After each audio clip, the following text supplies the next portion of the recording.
Kamusta sa lahat at maligayang pagdating sa Tongs Animex Recap. Isang araw, nasunog ang bahay ng batang ito. Koshi pala ang pangalan ng batang ito.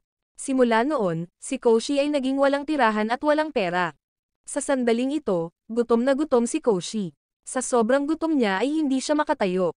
Biglang may sumulpot na babae at tinulungan si Koshi. Tinanong niya, ano ang gusto mong kainin? Pero underwear lang niya ang binibigyang pansin ni Koshi. Pagkatapos nito, inuwi ng dalaga si Koshi at binigyan siya ng masarap na pagkain. Ito ay nagpasaya kay Koshi. Pagkatapos, sinabihan niya si Koshi na maligo pagkatapos kumain. Napansin niyang may nakaipit na pagkain sa pisngi ni Koshi, kaya tinulungan niya si Koshi sa pamamagitan ng pagtanggal nito gamit ang kanyang mga labi. Napahiya siya nito, at tumakbo siya sa banyo. Ngunit nang pumasok siya sa banyo, nakita ni Koshi ang tatlo pang babae na naliligo. Dahil dito ay napahiya siya, kaya tumakbo siya palabas, ngunit aksidenteng nabangga ni Koshi ang isa pang babae. Naging sanhi ito ng pagkatumba ni Koshi at ng dalaga, at hindi niya sinasadyang nakita ang damit na panloob ng dalaga. Nagulat ito sa ibang mga babae. Samantala, nahimatay ang babaeng kulay pink ang buhok. Sa sandaling ito, sinabi nila kay Koshi, ang lugar na ito ay ang Goddess Dormitory, at ang batang babae na tumulong kay Koshi ay pinangalanang Minero. Siya ay isang mag-aaral sa ika-4 na taon. Sumunod ay si Kiriya, isang second-year student.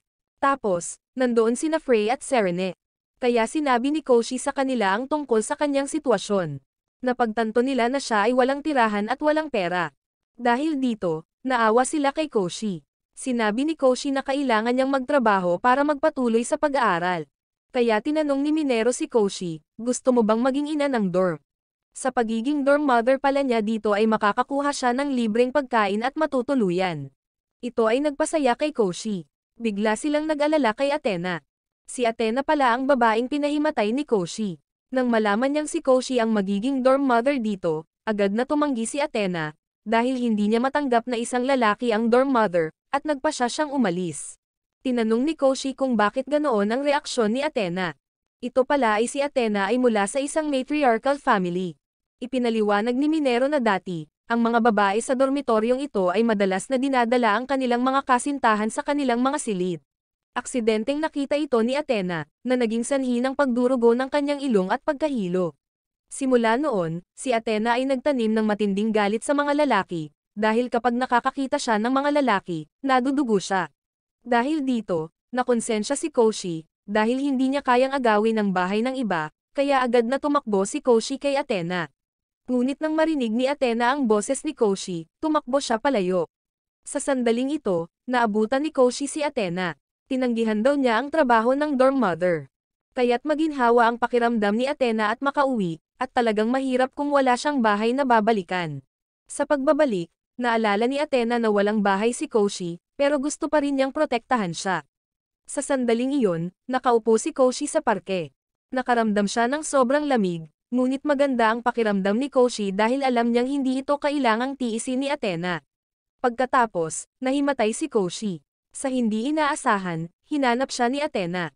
Pakiramdam niya ay naging makasarili siya kay Koshi, kaya binuhat ni Athena si Koshi pabalik sa dormitoryo. Nang magising si Koshi, napakainit ng pakiramdam niya at may naamoy siyang masarap. Aksidenteng nahawakan ni Koshi ang dibdib ni Athena, na naging dahilan ng pag-nosebleed nito. Kaya kinailangan ni Koshi na buhatin si Athena pabalik sa dormitoryo. Ito ay nagpasaya sa lahat, dahil bumalik si Koshi. Napagtanto ni Koshi na tinanggap siya ni Athena bilang dorm mother, kaya nangako siyang gagawin niya ang lahat ng kanyang makakaya sa role. Kinaumagahan, sinimulan ni Koshi ang kanyang trabaho. Ngunit napagtanto niyang masyadong madumi ang dormitoryo, tanging ang silid lamang ni Athena ang malinis. Kaya sinimulan niya munang linisin ang silid ni Minero.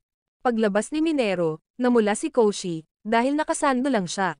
Ipinaliwanag ni Minero na gumagawa siya ng isang eksperimento, kaya nagbihis siya ng ganoon para sa kaginhawahan. Dahil dito ay nahiya si Koshi, kaya nagpasya siyang bumalik at maglinis pagkatapos magbihis ni Minero. Biglang hinila ng kamay si Koshi papasok sa isang kwarto. Nais pala ni Frey na magsuot ng cosplay outfit si Koshi, dahil bahagi rin ito ng trabaho ng ina ng dorm. Mahilig siyang gumawa ng mga cosplay outfit at bihisan ang mga tao. Sino mang may tamang figura, ipapasubok sa kanila ni Frey ang mga damit. Napagtanto ni Koshi na isa ito sa masamang ugali ni Frey. Biglang inabot sa kanya ni Frey ang isang measuring tape, at hiniling niya kay Koshi na sukatin ang kanyang 3 sukat para sa kanya. Sinabi ni Frey na bahagi rin ito ng kanyang trabaho. Habang nagsusukat, nahulog si Koshi, dahilan para matumba si Frey sa ibabaw niya. Biglang binuksan ni Minero ang pinto at sinabihan silang tumakbo agad. Nabigo pala ang eksperimento niya, naglalabas ng nakakalasong gas sa buong dormitoryo. Sa sandaling ito, pinagalitan sila ni Koshi, dahil ang kanilang ginagawa ay nakakaapekto sa iba. Kaya humingi sila ng tawad kay Koshi. Ito ang nagparamdam kay Koshi na maaaring siya ay masyadong malupit. Kaya naman, tumakbo siya, ngunit ang damit na suot niya ay nakakuha ng atensyon ng lahat. Sa sandaling ito, sina Minero at Frey ay nilalamig. Buti na lang at bumalik si Koshi at dinalhan sila ng kumot. Napag-alaman na, salamat sa kanyang mga araw na naninirahan sa mga lansangan, nagkaroon si Koshi ng karanasan sa pagtatanong ng mga bagay-bagay. Labis na ikinatuwa ni Minero at Frey, at niyakap nila si Koshi, dahil pakiramdam nila ay responsableng tao ito. Aksidenteng bumalik si Athena at nakita niyang magkayakap sila ni Koshi, na naging dahilan ng pagdurugo ng ilong niya at pagkahilo. Sa sandaling ito, mahimbing na natutulog si Koshi sa sarili niyang silid. Biglang nakarinig si Koshi ng ingay mula sa sahig sa itaas. Nahulog si Kiriya sa kwarto ni Koshi at dumapo sa mukha niya. Tinanong siya ni Koshi kung ano ang nangyari, at nakita niya si Kiriya na namumula, sinusubukang itago ang isang manga. Ipinaliwanag ni Kiriya na ang kanyang pamilya ay nagmamay-ari ng isang dojo, ngunit mula nang mabasa niya ang manga na ito, hindi siya makapaniwala na may ganito kagandang mundo.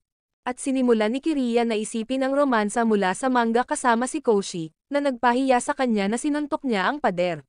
Kaya napagtanto ni Koshi kung bakit may butas ang kisame, dahil sa tuwing nagbabasa ng manga si Kiriya, siya ay nagsusuntok dahil sa ugali. Biglang tinanong ni Kiriya si Koshi kung maaari siyang matulog sa kanya ng isang gabi. Nahiya si Koshi at naisip na ito ay hindi nararapat, ngunit sinabi ni Kiriya na sanay siyang matulog kasama ng mga lalaki. Sa sandaling ito, hindi makatulog si Kiriya, kaya gusto niyang makipag-chat saglit kay Koshi, dahil ang makita siya ay nagpapaalala sa kanya ng kanyang mga nakababatang kapatid sa bahay.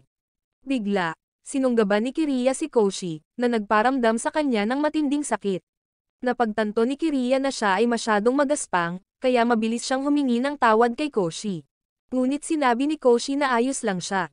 Gayunpaman, dahil lahat sa dormitoryo ay magagandang babae, at siya ang nag-iisang lalaki, gusto ni Koshi na malaman iyon ni Kiriya. Kaya tumakbo si Koshi sa itaas sa silid ni Kiriya, at ibinigay niya ang kanyang silid kay Kiriya. Sa sandaling ito, hindi pa rin makatulog si Kiriya, dahil ito ang unang pagkakataon na may tumawag sa kanya na maganda. Naramdaman ni Kiriya na ito ay isang bagay mula sa isang manga, na nagpahiya sa kanya. Habang natutulog si Koshi, biglang pumasok si Serene sa kwarto para hanapin si Kiriya, na ikinagulat niya, dahil ang natutulog doon ay si Koshi. Napansin ni Serene ang butas sa sahig. Napagtanto niya na may ginawa na namang kalokohan si Kiriya. Biglang sinabi ni Serene kay Koshi na maging lingkod niya, at bilang kapalit, tutulungan niya itong ayusin ang sahig gamit ang Mon Technology. Dahil dito nalilito si Koshi, ngunit pumayag siya. Kaya lumapit si Serene at hinalikan si Koshi. Mukhang natapos na nila ang kontrata. Nang imulat ni Koshi ang kanyang mga mata, nakita niya itong mukhang Diyosa. Kinaumagahan, nagising si Koshi at nakita niyang parang bago na ang sahig, na labis na ikinatuwa ni Kiriya. Napagtanto ni Koshi na si Serene ang gumawa nito. Pagkatapos noon, nagsimulang magluto si Koshi ng almusal para sa lahat, na ikinagulat ng lahat, dahil hindi nila alam na marunong magluto si Koshi. Kaya tinikman ito ni Serene, na nagpaalala kay Koshi ng halik noong nakaraang gabi. Sa sandaling ito, nasiyahan ang lahat sa pagkain ni Koshi, na nagpasaya sa kanila at gustong gantimpalaan si Koshi. Mabilis na napagtanto ni Athena na ang lahat ay malapit kay Koshi, kaya naisip niya na maaaring may ginawa si Koshi na kahina-hinala sa kanila. Biglang iminungkahi ng lahat na ituloy ni Koshi ang pagluluto, at pumayag din silang gamitin ni Koshi ang kanilang pondo. Samantala, naghinala pa rin si Athena kay Koshi, dahil hindi siya naniniwalang madali nitong makuha ang tiwala ng lahat. Kaya nagpa siya si Athena na mag-shopping kasama si Koshi para magluto ng hapunan. Ngunit si Athena ay may takot sa mga lalaki, kaya kailangan niyang magsuot ng maskara habang sinusundan si Koshi. Gayunpaman, napunta pa rin siya sa pakikipag-ugnay sa mga lalaki, na naging sanhi ng pagdurugo ng ilong ni Athena. Sa wakas, Natapos na rin silang mamili ng mga sangkap. Sa sandaling ito, naramdaman ni Koshi na napakalakas ni Athena, dahil naglakas loob siyang harapin ang kanyang mga takot, at kanina, pumunta siya sa parke upang ibalik si Koshi, na labis na ikinatuwa ni Koshi. Ngunit naramdaman ni Athena na si Koshi ang tumulong sa kanya na magbukas ng higit pa. Napagtanto ni Athena kung paano niya nakuha ang tiwala ng lahat, kaya tumakbo siya. Aksidenteng may nabangga si Athena na dalawang lalaki, at akala niya ay magkakaroon na naman siya ng nosebleed. Kaya agad tumakbo si Koshi para yakapin si Athena, at inilayo siya nito. Sa sandaling ito, inakay ni Athena si Koshi sa net cafe na madalas niyang binibisita. Humingi ng tawad si Koshi sa pagyakap sa kanya, ngunit hindi nagalit sa kanya si Athena. Biglang sinabi ni Athena kay Koshi na tawagin siyang Big Sister, na ikinagulat ni Koshi. Nang makitang nagsusumamo si Athena sa kanya, tinawag siya ni Koshi na Big Sister, na ikinatuwa ni Athena, dahil ito ang unang pagkakataong naramdaman niyang may kapatid siyang maliit. Nagpasalamat si Athena kay Koshi sa pagprotekta sa kanya, kaya nangako siyang protektahan si Koshi bilang kapalit. Hindi sinasadya, nadulas ang palda ni Athena. Hinila niya ito ngunit hindi niya ito mabuhat, at nahulog siya sa ibabaw ni Koshi. Nagdulot ito ng panibagong nosebleed at nahimatay. Pagsapit ng hapon, naunawaan ni Athena kung bakit nakuha ni Koshi ang tiwala ng lahat. Pagkatapos noon, nagluto siya ng hapunan para sa kanila, na labis nilang ikinatuwa. Kaya gusto nilang pakainin si Koshi, na ikinagalit ni Athena. Kaya pinigilan niya sila, dahil simula ngayon, naging kapatid na niya si Koshi. Natuwa ang lahat, kaya gusto rin nilang tawagin sila ni Koshi na Big Sister. Kinaumagahan, inabot ni Minero ang kanyang underwear kay Koshi para labhan, na ikinahiya ni Koshi. Ipinaalala ni Koshi sa kanyang sarili na bahagi ito ng kanyang mga tungkulin bilang ina sa dorm, kaya kailangan niyang subukang tapusin ang gawain.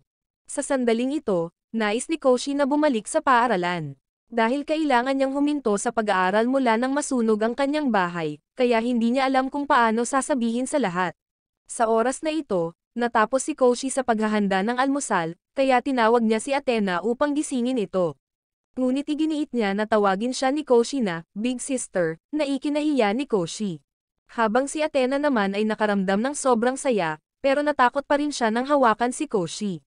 Bigla ding nagising si Frey. Akala niya mahilig manood si Koshi ng mga babae na magbibihis tulad ni Athena, kaya sinabi niyang magsusuot siya ng pantulog para makita niya. Ngunit agad na pinigilan ni Athena si Frey, dahil gusto niyang protektahan ang pagiging inosente ni Koshi.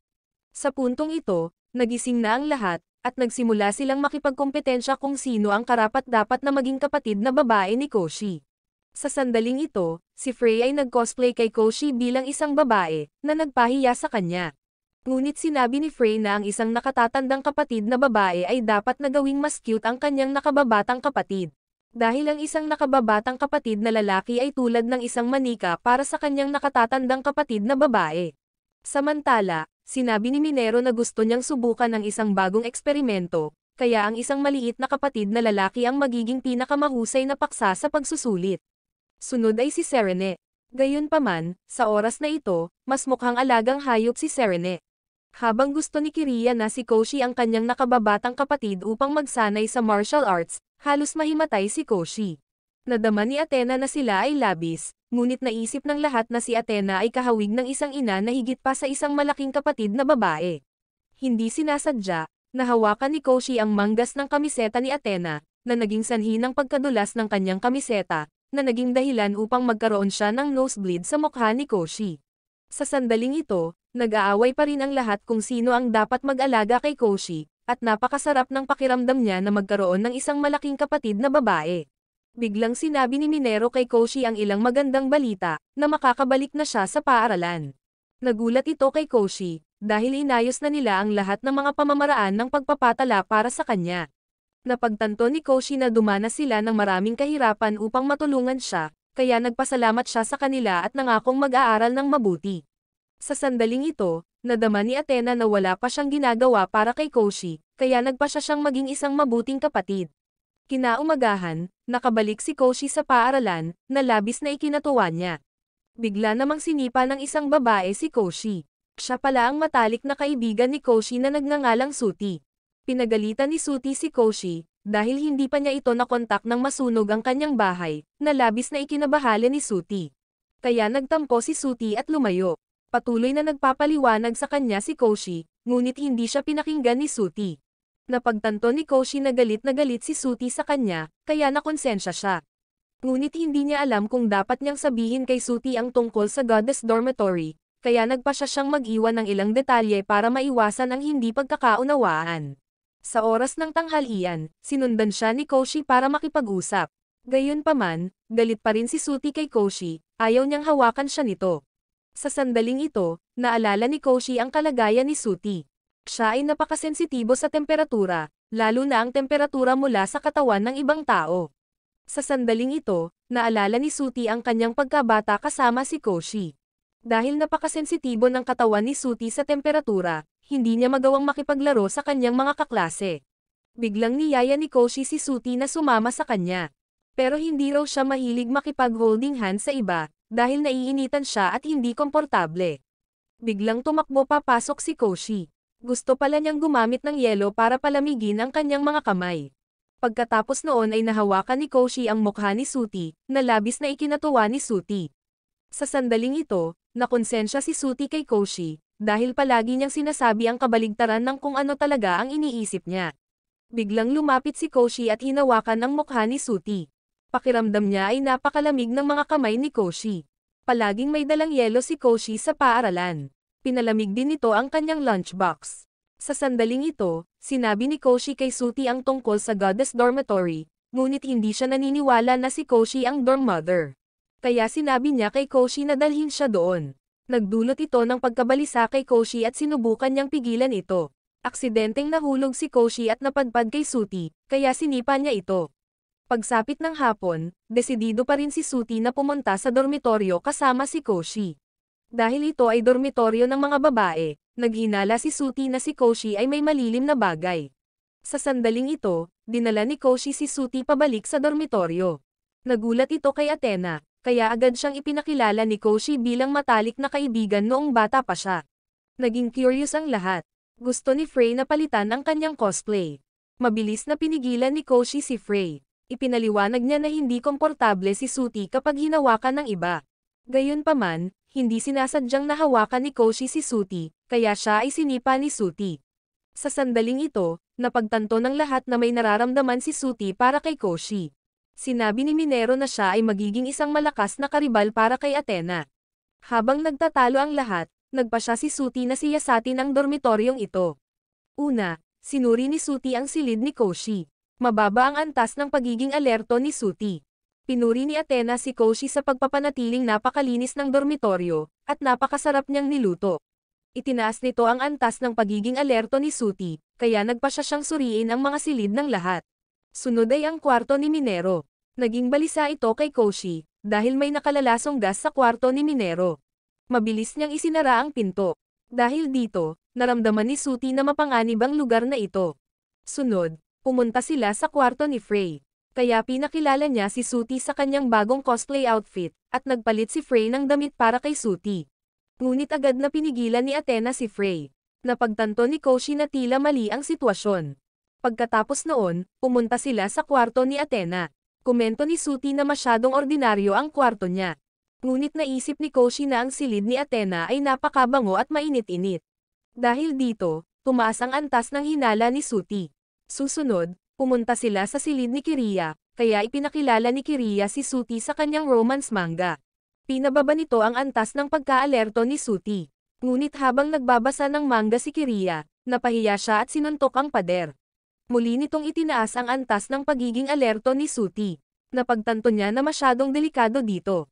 Biglang binigyan ni Serene si Suti ng expired na cake para kainin. Itinaas nito ang antas ng pagiging alerto ni Suti sa pinakamataas. Nagpasya si Suti na sunugin ang lugar na ito. Noong gabing iyon, gustong iligtas ni Minero ang sitwasyon, kaya sinabihan niya si Suti na manatili dito ng isang gabi.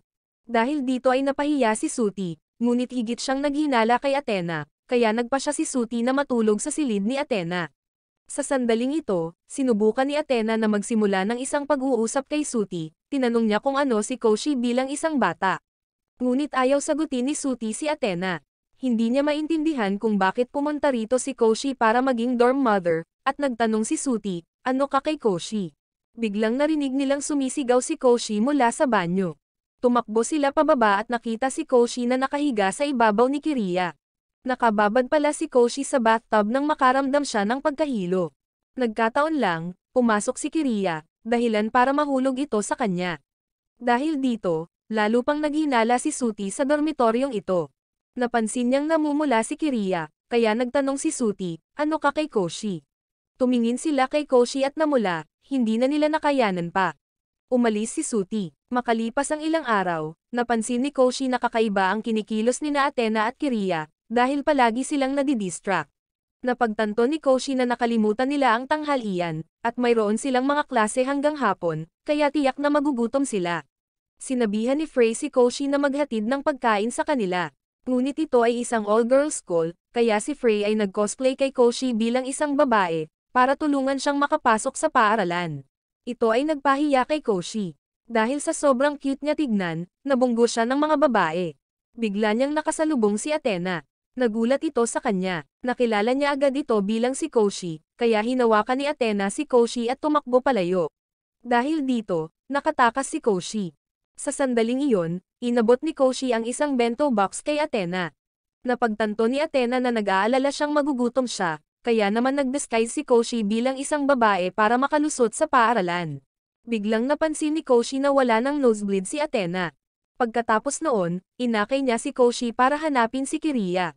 Ngunit nabangga ni Athena si Kiriya, na nagpabasa sa kanila. Laking gulat din ni Kiriya nang makita si Koshi dito. Sa puntong ito, binalak ni Koshi na lumabas para makapagpalit sila ng damit, ngunit narinig ni Koshi na hinahanap siya ng mga babae sa labas. Sinabi ni Athena na poprotektahan niya siya, kaya dapat siyang manatili dito, ngunit binalaan niya si Koshi na huwag tumingin.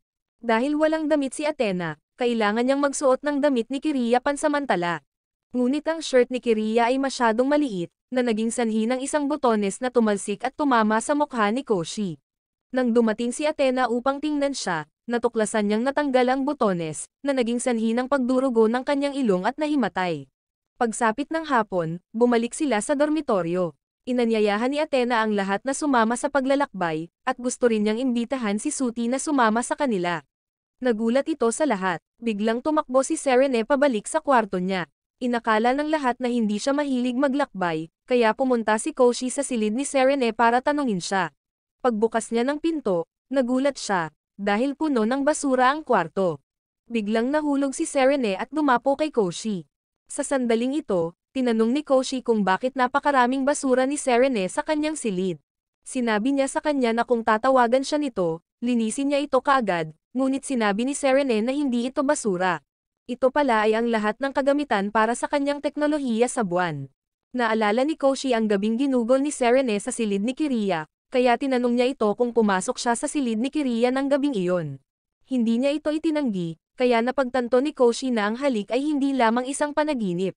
Sa sandaling iyon, tinanong ni Koshi si Serene tungkol sa paglalakbay. Ngunit sinabi ni Serene na hindi siya mapalagay, kung aalis siya sa dormitoryo at bakuran ng paaralan, dahil ang lugar na ito ay napuno ng enerhiya ng buwan. Malinaw na naunawaan ni Koshi ang sitwasyon, bumalik siya upang talakayin ito sa lahat. Nagpasya silang maghanap ng mga bagay na may kaugnayan sa buwan, upang matulungan si Serene na maging komportable sa pagpunta sa paglalakbay. Kinaumagahan, wala pa ring naiisip si Koshi na may kaugnayan sa buwan. Bigla niyang nakita si Suti. Napansin ni Koshi na napakaakit ni Suti. Dahil tag-araw noon, napakainit. Kumuha si Koshi ng 2 bag ng yelo at inilagay ito sa mukha ni Suti. Sa sandaling ito, inimbitahan ni Koshi si Suti na maglakbay kasama ang lahat, kaya pumayag si Suti na pumunta upang bantayan siya. Samantala, naghanda si Frey ng Sailor Moon costume para kay Serene, na labis na ikinatuwa ni Frey. Ngunit sinabi ni Serene na ang pag-cosplay sa publiko ay labag sa kagandahang asal. Susunod, gumawa si Minero ng napakalakas na alak para kay Serene. Isang simoy lang, at walang babae ang makakalaban nito. Ngunit nalanghap ito ni Frey, na naging hindi mapigilan na lasing at hindi makontrol ang kanyang mga kilos. Pag-uwi ni Koshi, nakita niya si Kiriya na nagtuturo kay Serene ng martial arts. Sinabi niya na ang martial art na ito ay maaaring sumipsip ng enerhiya ng universo, kabilang ang enerhiya ng buwan. Ngunit si Serene ay biglang bumagsak sa lupa, dahil ang enerhiya ng universo ay napakalaki, at hindi niya ito kinaya. Biglang nag-cosplay sina Frey at Minero bilang Sailor Moon. Sa sandaling iyon, bumalik din si Athena. Binigyan niya ng payong si Serene. May disenyo pala ng buwan ang payong, kaya pumayag si Serene na sumama sa biyahe kasama ang lahat, na ikinatuwa nilang lahat. Pagkatapos ng hapunan ng lahat, ibinalik ni Koshi ang jacket kay Serene. Nang makapasok siya sa silid ni Serene, nakita niyang punit-punit ang jacket, kaya inayos at nilabhan niya ang jacket para sa kanya. Tinanong niya si Serene kung mas magaan ang pakiramdam niya sa suot niyang jacket. Sinabi ni Serene na ang jacket na ito ay napakahalaga sa kanya, kaya napakasaya niya. Kinaumagahan, nagsimula na silang maglakbay. Sa puntong ito, nakarating sila sa isang bundok, na ikinadismaya ni Athena. Dahil para sa biyahe, nagpabook siya ng isang luxury inn sa tabi ng beach, ngunit nagkamali siya ng na-reserve na inn. Kaya kailangan nilang simulan ang kanilang paglalakbay dito. Kahit napakaganda ng tanawin, bigo pa rin si Athena. Biglang nakita ni Koshi ang isang templo, kaya niyaya niya si Athena na umakyat sa templo kasama niya. Ngunit nang tumingin sila sa templo, natatakpan ito ng maraming anting-anting, na ikinatakot ni Kiriya. Dahil sa inaakala niyang haunted ang templo, niyakap niya ng mahigpit si Koshi. Nagalit ito kay Suti at sinaktan siya. Pagsapit ng gabi, sabay silang naligo ng mainit. Habang sobrang komportable si Koshi, biglang umakyat sina Minero at Frey para silipin ang paliguan ng mga lalaki. Dahil open air bath iyon, kaya sayang kung hindi sumilip. Bigla silang napatayo, dahilan para madulas ang kanilang mga tuwalya. Dahil dito, namula si Koshi at nawalan ng malay. Nang magising si Koshi, nakita niyang natutulog ang lahat sa tabi niya, kaya hindi na siya nakabalik sa pagtulog. Bigla niyang napansin si Athena na lumalabas mag-isa, kaya nag-alala si Koshi. Sa sandaling iyon, nagising din si Minero. Nag-aalala rin pala siya kay Athena, kaya sabay silang lumabas para hanapin si Athena. Ngunit masyadong madilim, na ikinatakot ni Koshi. Hinawakan ni Minero ang kamay ni Koshi at inakay siya. Pakiramdam niya ay mapagkakatiwalaang tao si Minero. Gayunpaman, naramdaman ni Koshi na natakot din si Minero, kaya sinabi niya, "Poprotektahan kita." Ngunit sumagot si Minero na responsibilidad niyang protektahan siya. Dahil dito, napahiya si Koshi, at tumakbo siya palayo. Bigla niyang nakasalubong si Athena. Naghahanap pala siya ng banyo, ngunit ngayon ay hindi niya alam kung nasaan siya. Noon lang, may nakita silang puting anino, dahilan para tumakbo silang dalawa sa takot. Sa sandaling iyon, nagtago sila sa isang silid. Sinabi ni Athena, "Poprotektahan kita." Habang papalapit siya kay Koshi, biglang bumukas ang mga ilaw. Nahanap na pala sila ni Minero. Napagtanto ni Koshi na ang may hawak ng payong na nakita nila ay si Serene. Kinaumagahan, naghahanda na ang lahat para bumalik, ngunit hindi pa rin nasisiyahan si Frey sa paglalakbay na ito, kaya nagpa siya silang pumunta sa dalampasigan. Sa puntong ito, sobrang saya nilang naglalaro ng magkasama, ngunit si Suti lang ang nakakaramdam ng mababa, kaya gusto na lang niyang maglaro ng mag-isa. Habang nakaupo si Koshi at pinagmamasdan si Athena, masyado siyang na-absorb, kahit ang babaeng ito ay naisip na siya ay isang pervert. Napansin ni Suti na hindi man lang ito tumitingin sa kanya. Biglang napalibutan si Suti ng maliliit na isda, kaya gusto niyang makalayo doon, ngunit nahulog siya sa dagat. Nakita ni Koshi na may problema si Suti, kaya tumakbo siya para iligtas siya. Sa kabutihang palad, nakuha siya ni Kiriya sa oras. Sa sandaling iyon, labis na nag-aalala si Koshi, ngunit nagalit si Suti sa kanya. Sinabi ni Kiriya na siya ang unang tumalon sa dagat para iligtas siya. Naalala ni Suti na hindi marunong lumangoy si Koshi, kaya napagtanto niya na binabantayan siya nito. Sa puntong ito, alam ng lahat na hindi marunong lumangoy si Koshi. Pinuri siya ni Athena, dahil lagi niyang binabantayan si Suti, at siya ang unang nakapansin ng may problema ito. Gayunpaman, hindi pa rin nasisiyahan si Koshi, kaya gusto niyang bumili ng maiinom. Biglang idiniin ni Kiriya ang isang malamig na tuwalya sa mukha ni Suti. Sinabi niya na ito ay isang bagay na inihanda ni Koshi bago pumunta sa beach, na nagpapatunay na si Koshi ay nagmamalasakit kay Suti, kaya medyo naiinggit si Kiriya. Biglang tinanong ni Frey kung hot ang hairstyle ni Suti, kaya may sinabi si Suti kay Kiriya. Ang unang crush ni Koshi ay isang guro sa kindergarten, kaya gusto ni Suti na iestilo ang kanyang buhok tulad ng sa kanya. Nang mga sandaling iyon, bumibili si Koshi ng inumin, nang bigla niyang makita si Athena na nilapitan ng dalawang batang lalaki at inaanyayahan siyang tumambay. Kaya naman, Agad na pumagitna si Koshi, kaya naalala ni Athena na pinrotektahan din siya ni Koshi noon. Pagkatapos noon, hinawakan niya ang kamay ni Athena at tumakbo palayo. Biglang napansin ni Koshi na wala ng nosebleed si Athena. Sinabi niya na si Koshi ay naiiba sa ibang mga lalaki, kaya palagi siyang ligtas kapag kasama niya ito. Pagsapit ng hapon, nang bumalik sila, mas napalapit si Suti sa lahat, ngunit wala pa rin sa isip si Koshi. Kinaumagahan, ipinagpatuloy ni Koshi ang pagluluto para sa lahat, ngunit napansin ni Frey at Minero na kakaiba ang kinikilos ni Koshi. Hindi na siya masigla gaya ng karaniwan. Kaya nagpa siya silang hanapin si Koshi para tanungin siya. Pagkatapos noon, niyaya ni Frey si Koshi na tumambay. Dinala niya si Koshi sa paborito niyang cosplay shop. Sinabihan siya ni Frey na huwag mag-alala, dahil makikipag-cosplay din ito sa kanya. Kaya nag-cosplay sila bilang mga karakter mula sa isang sikat na kamakailang laro. Ang karakter ni Frey ay isang babaeng knight captain, at sila ay dalawang magkapatid na hindi magkadugo. Habang ang karakter ni Koshi ay may damdamin para sa kanyang kapatid na babae, tiningnan ng nakatatandang kapatid na babae ang kanilang relasyon bilang isang pamilya lamang. Sa sandaling iyon, magkasama silang pumasok sa isang eksena ng labanan. Sunod-sunod na tanong ang itatanong sa kanya ni Frey, na pinipilit si Koshi na sagutin ng tapat. Nang magsimula ang labanan, tinanong ni Frey kung ano ang nangyari sa kamakailang paglalakbay. Kaya ibinahagi ni Koshi sa kanya, na may nagsabi na ligtas siya kapag kasama siya, ngunit nakikita lang siya ng taong iyon bilang isang nakababatang kapatid.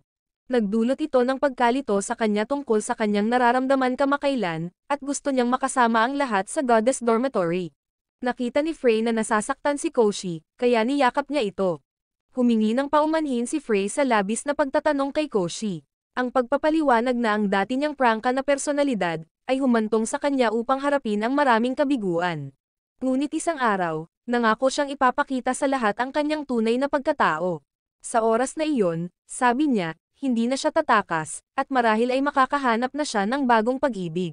Pagkatapos nilang dalawa na magbukas at magbahagi ng tunay nilang nararamdaman, sabay silang bumalik sa dormitoryo. Kinaumagahan, pumunta sina Koshi at Suti sa pagdiriwang ng unibersidad. Biglang tumakbo si Frey para salubungin sila. Miyembro pala siya ng fashion club, at ngayon ay ipapakita niya sina Koshi at Suti sa paligid ng festival. Una, dinala sila ni Frey sa isang mahiwagang boteka, na nagparamdam kay Koshi na may mali. Ang misteryosong boteka pala ay kay Minero. Sinisikap niyang magbenta ng ilang gawang bahay na gamot, para kumita siya ng kaunting baon. Ngunit kung ligtas ang mga gamot, walang nakakaalam. Iniisip ni Koshi kung okay lang sa kanya na magbenta ng mga kaduda-dudang gamot dito. Biglang lumitaw ang security team ng paaralan, kaya mabilis na kinuha ni Minero ang kanyang mga gamot at tumakbo palabas. Nang hindi sinasadya, nahulog ang isa sa mga bote sa bag ni Koshi. Pagkatapos, dinala sila ni Frey sa Occult Science Club. Sa hindi inaasahan, si Serene ang kanilang target sa investigasyon, dahil naniniwala silang isa itong misteryosong nilalang. Biglang may nag-anunsyo, na nakita si Serene sa isang stall ng inumin, kaya dali-dali silang umalis para hulihin siya. Nag-alala si Koshi na si Serene ay dadalhin para sa mga eksperimento, kaya mabilis siyang umalis upang hanapin siya. Biglang napansin ni Koshi na nagyayakapan at naghahalikan ang mga babae sa paligid niya, na parang may kakaibang nangyayari. Nakita ni Koshi ang isang bote ng gamot sa lupa. Alam niyang bote ng gamot iyon ni Minero. Biglang, nakita ng isang batang babae si Koshi at nakita siyang pamilyar na pamilyar. Mabilis na nilagyan ni Frey ng wig si Koshi, na ikinagulat ni Koshi. Nalanghap din pala ni Frey ang ilang gayuma ni Minero, kaya hindi rin niya nakontrol ang kanyang mga kilos. Sa ngayon, napagtanto ng lahat na si Koshi ay isang lalaki na nakadamit bilang isang babae, at nagsimula silang lahat na habulin siya. Kahit si Suti ay hindi nakatakas mula sa kaguluhan. Buti na lang at dumating si Serene sa tamang oras. Ginamit niya ang kanyang Mon energy upang linisin ang buong lugar, na naging dahilan upang bumalik sa normal ang lahat. Biglang napansin ni Koshi na nahimatay si Serene. Ito ay lumabas na siya ay naubos ng sobra sa kanyang kapangyarihan, na naging dahilan upang siya ay labis na nawalan ng enerhiya. Pagkatapos ay dinala ni Koshi si Serene sa infirmary. Sinabi niya sa kanya na pumunta sina Frey at Suti para bumili ng pagkain para sa kanya, at kapag kumain na siya, bumuti na ang pakiramdam niya. Ngunit sinabi ni Serene na ang pagkain ay pansamantalang solusyon lamang. Ang pinaka-epektibong paraan upang maibalik ang kanyang enerhiya ay sa pamamagitan ng isang halik, na nagpahiya kay Koshi. Habang papalapit si Serene, Hahalikan na sana si Koshi, biglang bumalik sina Frey at Suti. Dahil doon, nailigtas si Koshi sa mahirap na sitwasyon. Sumunod naman ay tumungo sila sa cafe na pinagtatrabahuan ni Athena, na ikinagulat niya pagdating nila. Hindi akalain ni Koshi na nagtatrabaho si Athena sa isang maid cafe, ngunit napaka-clumsy niya, hindi sinasadyang nahulog siya sa kanya. Pagkatapos ay sinabi ni Athena, "I'm sorry, Master," na ikinagalit ni Koshi, dahil si Athena ay tila isang tunay na dalaga. Sa sandaling ito, nagsasanay si Athena na makipag-ugnayan sa ibang mga lalaki, na nag-alala kay Koshi.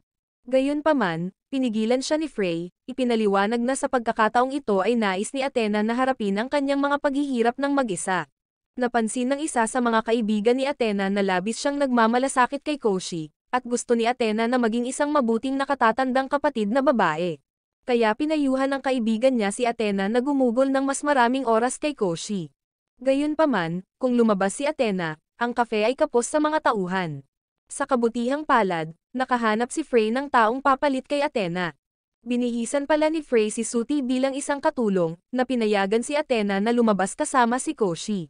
Kaya lumabas si Athena, suot pa rin ang kanyang maid outfit, at naisip ni Koshi na bagay talaga sa kanya ang outfit. Pagkatapos ay pumunta sila sa kompetisyon ng cross-dressing ng paaralan.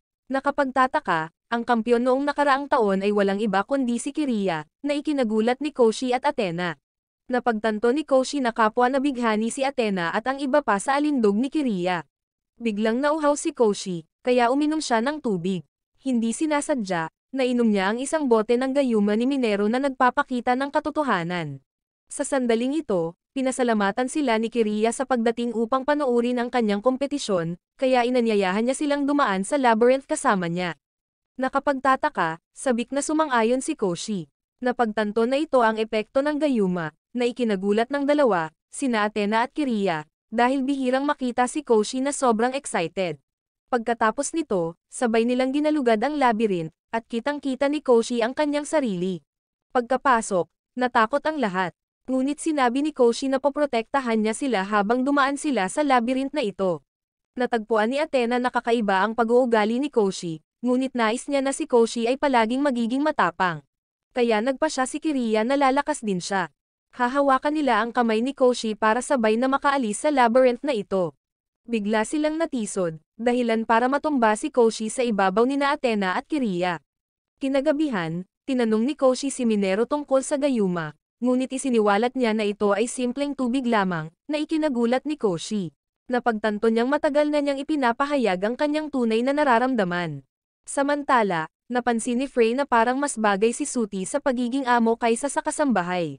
Kasabay nito, si Serene ay hinahabol pa rin ng lahat, kaya't inihagis ni Minero ang kanyang bote ng gayuma, dahilan upang maging magulo ang lahat. Sa sandaling ito, tumawag si Kiriya sa bahay. Napagtanto ni Koshi na may problema si Kiriya.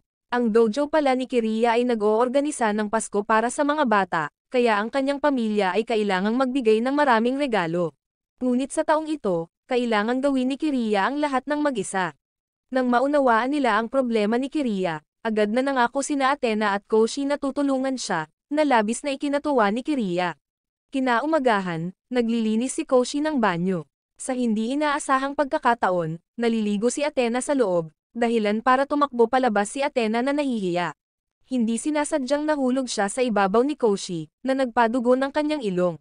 Dahil dito, hindi makasama si Athena sa pamimili ng mga regalo, kaya sinabi ni Koshi na siya na ang bahala kay Athena. Biglang sinabi ni Minero na si Kiriya at Koshi ay parang mag-asawang nagde-date, kaya napahiya si Kiriya. Sa puntong ito, nasa shopping mall ang dalawa, at bumili sila ng maraming matamis. Habang nararamdaman ni Kiriya na parang sila ay nagde-date, nakatayo sila sa harap ng isang malaking Christmas tree. Sa paligid nila ay maraming mag-asawa, kaya gusto ni Kiriya na mapalapit kay Koshi. Napagtanto niya na para lang silang mag-asawa na nagde-date. Gayunpaman, sa paningin ng iba, mukha silang magkapatid. Hindi alam ni Kiriya kung ano ang iniisip ni Koshi sa kanya. Pagkatapos, dumating sila sa lugar upang magbihis bilang Santa Claus. Sinabi ni Kiriya na karaniwan ay ang kanyang ama ang nagbibihis bilang Santa, ngunit sa taong ito, siya ang magbibihis. Naisip ni Koshi si Kiriya na may pekeng balbas, ngunit naalala ni Koshi na binanggit ni Frey na mayroon siyang napaka-cute na Santa outfit. Sinabi ni Kiriya na mas magiging cute si Athena sa gayong mga damit kaysa sa kanya, dahil si Kiriya ay nababagay lamang sa pagbibihis bilang isang lalaki. Naalala ni Koshi kung gaano kakol si Kiriya nang magbihis siya bilang isang lalaki sa festival ng paaralan. Gayunpaman, naisip niya na si Kiriya ay hindi lamang kailangang magdamit bilang isang lalaki, dahil siya ay napaka-cute pa rin sa mga pambabae na damit, na nagpahiya kay Kiriya.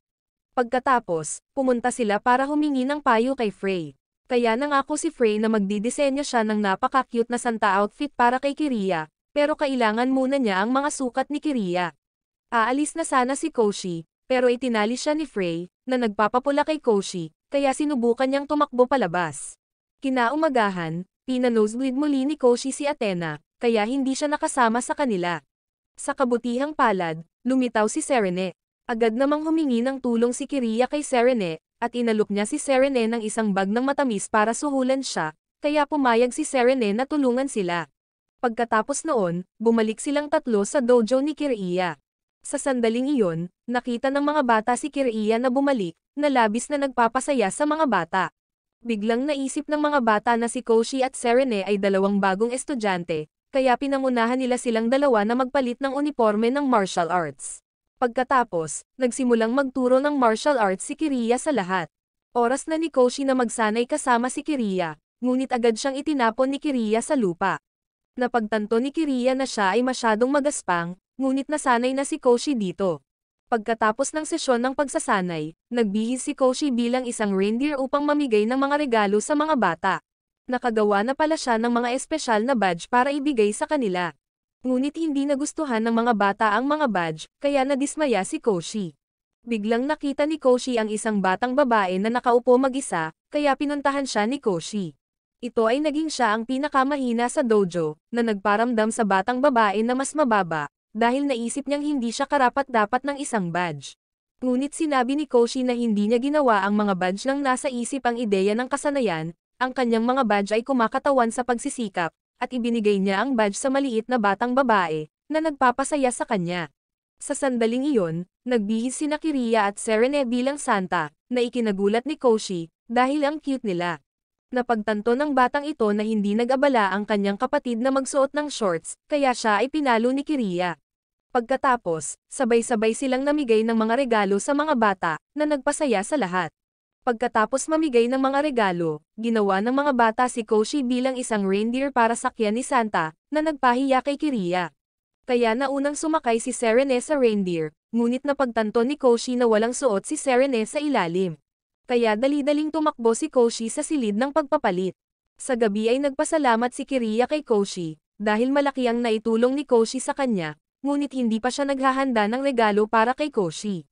Sinabi ni Koshi na ayos lang at inilagay niya ang kanyang badge kay Kiriya, na nagpapatunay sa kanyang pagsisikap, na nagpa-blush kay Kiriya.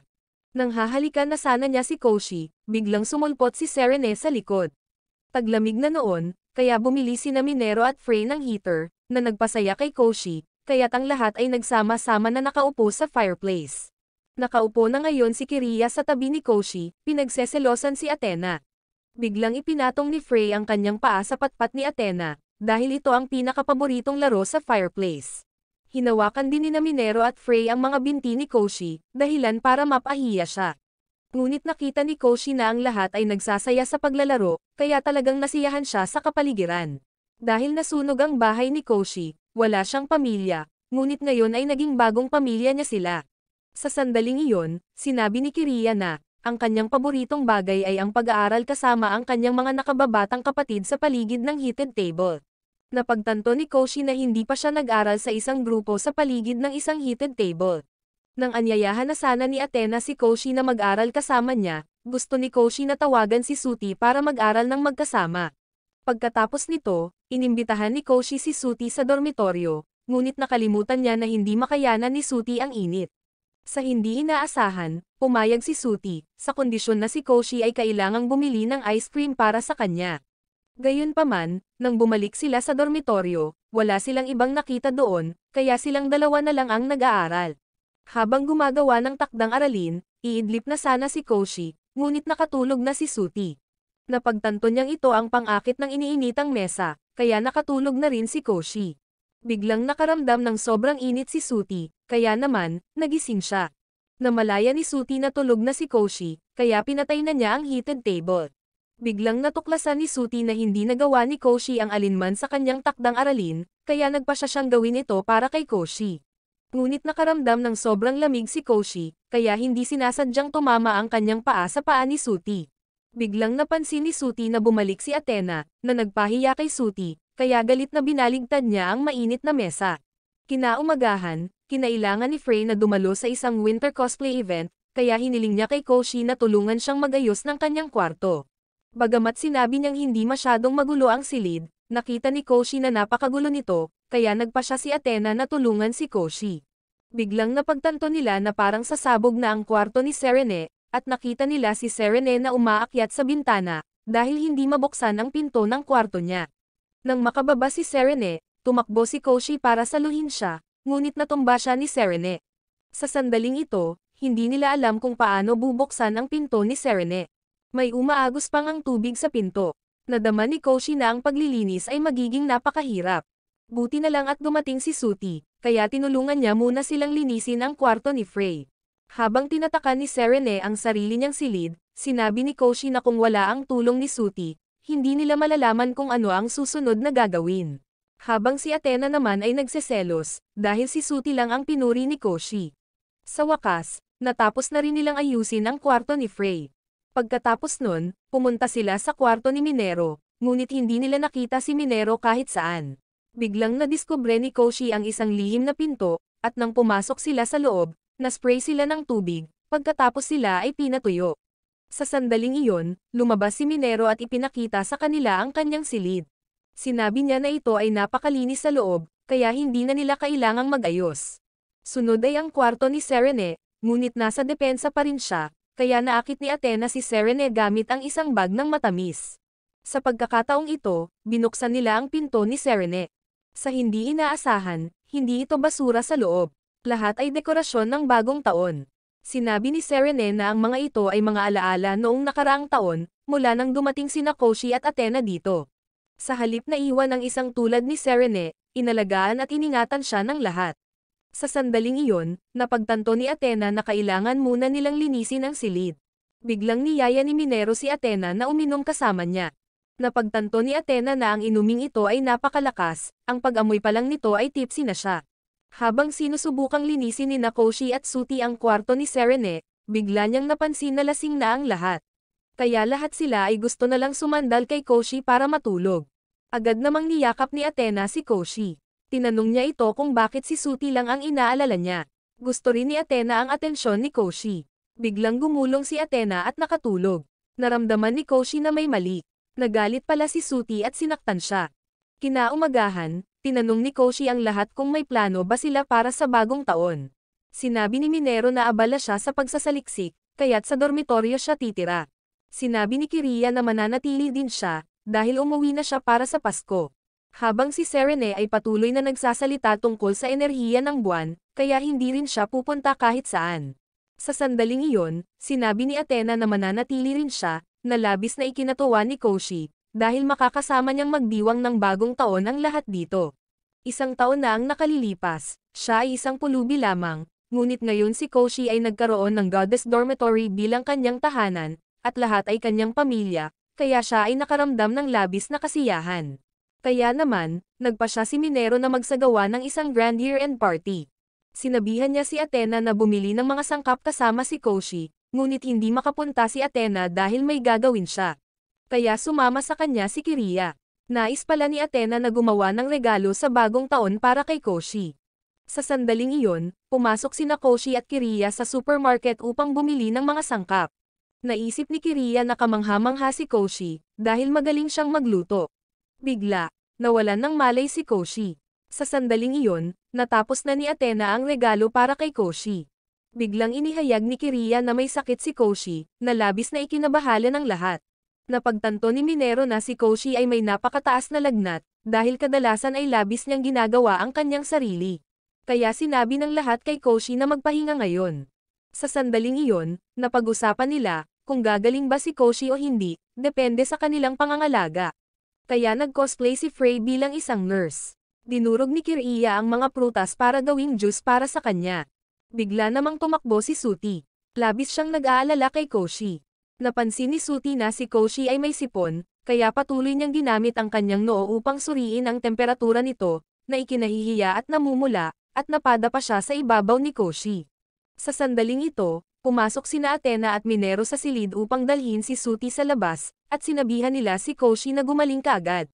Habang nagpapahinga siya ay nakita niya si Frey na nakahiga sa tabi niya. Buti na lang at sakto namang nakabalik si Athena. Sa sandaling ito, dinalhan ni Kiriya si Koshi ng mixed black fruit juice, ngunit agad siyang pinigilan ni Athena. Hindi sinasadya, natumba si Athena sa mukha ni Koshi, dahilan para madulas ang kanyang shirt. Kaya nauwi din siya sa nosebleed at nahimatay. Sa huli, umalis sila para makapagpahinga si Koshi. Biglang napanaginipan ni Koshi na nasusunog ang kanyang bahay, na ikinagulat niya. Nagplano siyang kumuha ng tubig. Bigla niyang nakasalubong si Kiriya na naglalaba, kaya gusto nitong labhan ang damit na suot nito. Nang mga sandaling iyon, maaamoy na ni Kiriya ang damit ni Koshi. Ngunit napagtanto niya na ang ugali na ito ay masyadong pervert. Samantala, sina Athena at Minero ay nagluluto para kay Koshi, ngunit nabasag na ni Serene ang lahat ng mga itlog, dahil ang mga itlog ay kahawig ng hugis ng buwan. Iminungkahi ni Minero na gamitin ang kanyang espesyal na pampalasa. Dahil dito ay nag-alala si Athena, sa pangamba na baka maapektuhan ng bote ng gamot ang kalagayan ni Koshi. Bigla nilang nalaglag ang bote, dahilan para sumabog ang kusina. Pagsapit ng hapon, napakataas pa rin ang temperatura ni Koshi, na ikinababahala ng lahat, dahil katapusan na ng taon at wala silang mahanap na doktor. Kaya't ang lahat ay humalili sa pagbabantay kay Koshi. Ngunit sinabi ni Athena na aalagaan niya si Koshi, dahil hindi niya ito binigyan ng sapat na pansin, kaya hiniling niya sa lahat na iwanan si Koshi sa kanyang pangangalaga. Sa sandaling iyon, patuloy na pinapalitan ni Athena ang basang tela para kay Koshi. Si Suti ay nag-aalala rin tungkol kay Koshi, ngunit kailangan niyang bumalik sa bahay. Pagkatapos noon, nagdala si Kiriya ng damit na papalitan ni Koshi. Sa sandaling ito, pagod na pagod si Athena, ngunit kailangan pa rin niyang alagaan si Koshi. Biglang tinawag ni Koshi ang pangalan ni Athena, kaya hinawakan ni Athena ang kamay ni Koshi, at inalala ang mga alaala nilang magkasama. Pagkatapos ay niyakap ni Athena si Koshi, tinulungan siyang unti-unting makatulog. Kinaumagahan, nagising si Koshi, at napagtanto niyang si Athena ang nag-aalaga sa kanya buong gabi. Sa pagkakataong iyon, nagising din si Athena, at nakita niyang humupa na ang lagnat ni Koshi, kaya gumaan ang pakiramdam niya. Pagkatapos noon, nagplano si Koshi na lumabas para maglinis. Sa sandaling ito, dumating din si Athena upang bigyan ng regalo si Koshi, na nagpasaya sa kanya. Ngunit bisperas ng bagong taon ngayon, kaya niyaya ni Koshi si Athena na sumama sa kanya sa pamimili. Pumayag naman agad si Athena. Biglang gusto din ng lahat na pumunta, dahil hindi nila kayang hayaang mag-isa sina Athena at Koshi, kaya nagpa siya ang lahat na sumama. Maraming salamat sa panonood, sana nag-enjoy ka sa anime na ito. Mag-subscribe at pindutin ang notification bell upang updated ka lagi sa mga bagong video na mai-upload namin, at para makatutok sa higit pang Tagalog anime recap, magkita tayo sa susunod.